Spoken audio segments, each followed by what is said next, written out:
Hi అండి. అందరూ ఎలా ఉన్నారు? బాగున్నారా? ఈరోజు పల్లీలు, నువ్వులతో చిక్కీ అయితే ప్రిపేర్ చేశానండి. టేస్ట్ అయితే చాలా బాగుంది. ఇంట్లోనే ఈజీగా అయితే ఈ పల్లీలు, నువ్వుల చిక్కీ అయితే మనం ప్రిపేర్ చేసేసుకోవచ్చు. ఈ చిక్కీ అనేది మనం బెల్లం యూజ్ చేసి చేస్తున్నాం కాబట్టి పెద్దవాళ్ళు కానీ, పిల్లలు కానీ హ్యాపీగా అయితే తినేయొచ్చు. ఇంకా ఆలస్యం లేకుండా ఈ చిక్కీని ఏ విధంగా ప్రిపేర్ చేసేసుకోవాలో చూసేద్దాం. ముందుగా స్టవ్ వెలిగించుకొని ప్యాన్ పెట్టేసేసుకొని హాఫ్ కప్ నువ్వులైతే వేయించుకోవాలి. నువ్వులు వేయించుకునేటప్పుడు మంట సిమ్లోనే పెట్టేసి వేయించుకోవాలి, లేకపోతే మాడిపోతాయి.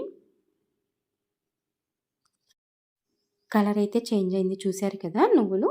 ఇంకా మనం స్టవ్ ఆపేసేసుకుంటే సరిపోతుంది. ఇప్పుడు ఒక గిన్నె తీసుకొని బెల్లం పాకం కోసమైతే నేను ఇక్కడ బెల్లం అయితే వేసుకుంటున్నాను. మనం ఏ కప్పుతో నువ్వులు పల్లీలు తీసుకున్నామో అదే కప్పుతో బెల్లం తీసుకుంటే సరిపోతుందండి. నేను ఇక్కడ 2 కప్పులు పల్లీలు, ఒక హాఫ్ కప్పు నువ్వులైతే తీసుకున్నాను. అందుకని చెప్పేసి 2½ కప్పు బెల్లం అయితే వేసేసుకున్నాను. బెల్లంలో కొంచెం నీళ్ళైతే పోసేసుకొని పాకం అయితే పట్టేసేసుకోవాలి.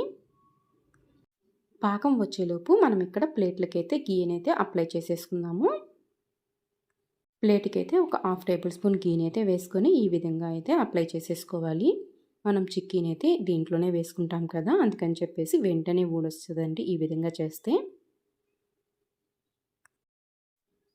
బెల్లం అయితే కరిగిపోయింది. ఇంకా పాకం రావటమే లేటు. మేము ఇక్కడ 2 కప్స్ పల్లీలను అయితే వేయించేసేసుకొని పొట్టు తీసేసి పెట్టేసేసుకున్నాము.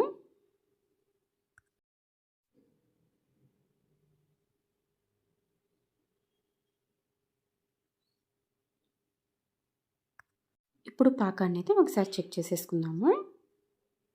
ఒక గిన్నెలోకి వాటర్ తీసుకొని ఈ విధంగా అయితే వేసుకుంటే పాకం అయితే చెక్ చేసుకోవచ్చు. పాకం అయితే ఇంకా రాలేదండి, చూశారు కదా, తీగలా సాగుతుంది. మనము గిన్నెకి కొడితే ఈ విధంగా టక్ టక్ అని సౌండ్ అయితే రావాలి. అదేవిధంగా పాకం కూడా చేత్తో విరిస్తే మాత్రం విరిగిపోవాలి. ఆ విధంగా ఉంటే కరెక్ట్ పాకం వచ్చినట్టు. మళ్ళీ ఇప్పుడు ఇంకొకసారి అయితే పాకాన్ని చెక్ చేసుకుందాము.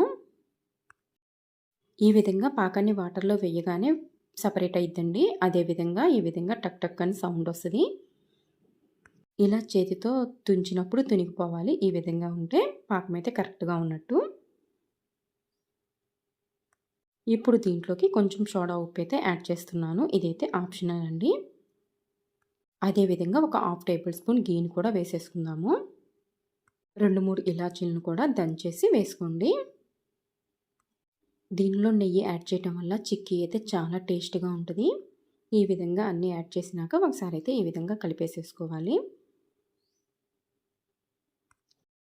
ఇప్పుడు మనం ముందుగా పొట్టు తీసేసుకున్న పల్లీలు అదేవిధంగా నువ్వులను కూడా ఈ పాకంలో వేసేసుకొని కలిపేసేసుకోవాలి. ఫాస్ట్గా అయితే కలిపేసేసుకోవాలి, లేకపోతే పాకం అయితే చిక్కపడిపోతుంది. తక్కువ క్వాంటిటీలో చేసుకుంటే ఈజీగా అయితే చేసేసుకోవచ్చు. ఈ విధంగా కలిపేసేసుకోవాలి. కలిపేటప్పుడు పాకం అయితే గట్టిపడితే మళ్ళీ ఒకసారి అయితే స్టవ్ వెలిగించుకొని హీట్ చేసేసుకోండి. పాకం అయితే అప్పుడు కొంచెం లూజ్ అయ్యిద్ది. ఇంకప్పుడు ఒకసారి అయితే కలిపేసేసుకొని మనం ఇందాక గీ అప్లై చేసిన ప్లేట్లోకి అయితే పోసేసుకోవాలి.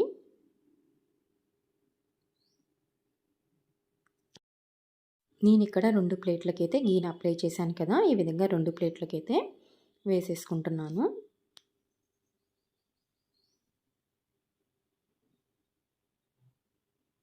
ఈ విధంగా వేసిన తర్వాత ఒక బౌల్ తీసుకొని దానికైతే గీ అప్లై చేసేసుకొని నేను ఇప్పుడు వీడియోలో చూపిస్తున్న విధంగా స్ప్రెడ్ చేసేసుకోవాలి. చెయ్యి అయితే కాలకుండా ఉంటుందండి ఈ విధంగా చేయడం వల్ల. ఇలా ఈవెన్గా అయితే మనం స్ప్రెడ్ చేసేసుకోవాలి. మరీ మందంగా కాకుండా మరీ పలచగా కాకుండా అయితే ఈ విధంగా నొక్కుకోవాలి.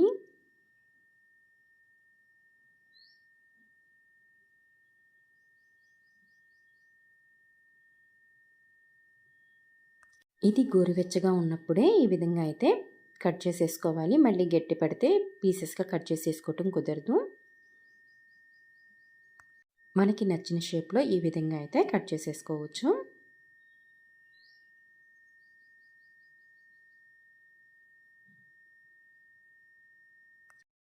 ఇది బెల్లంతో ప్రిపేర్ చేసాం కాబట్టి పిల్లలు కానీ పెద్దవాళ్ళు కానీ హ్యాపీగా అయితే రోజుకు ఒక పీస్ అయితే తినేయొచ్చు. టేస్ట్ కూడా చాలా బాగుంది.